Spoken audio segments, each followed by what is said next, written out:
In sleepy Joe Biden's last year in office, the United States hemorrhaged 100,000 manufacturing jobs, and the number was going through the roof at levels never seen before.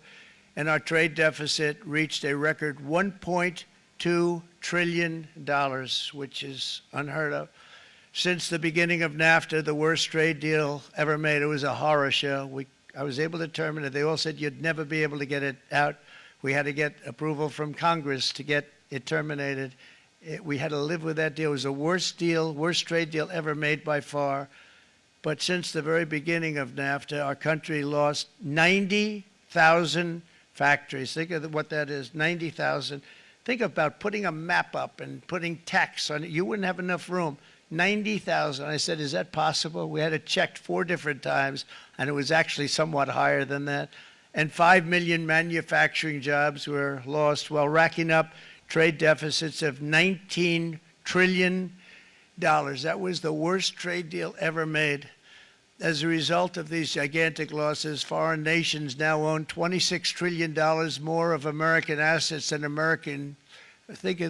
Americans own of their own foreign assets or other foreign assets. The United States can no longer produce enough antibiotics to treat our sick. We have a tremendous problem. We have to go to foreign countries to treat our sick. If anything ever happened from a war standpoint, we wouldn't be able to do it.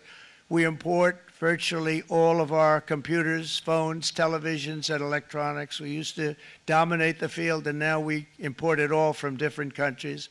A single shipyard in China now produces more ships every year than all of the American shipyards combined. Think of that. And it was a business that we used to dominate. We used to dominate it totally. In short, chronic trade deficits are no longer merely an economic problem. They're a national emergency that threatens our security and our very way of life. It's a very great threat to our country. And for these reasons, starting tomorrow, the United States will implement reciprocal tariffs on other nations.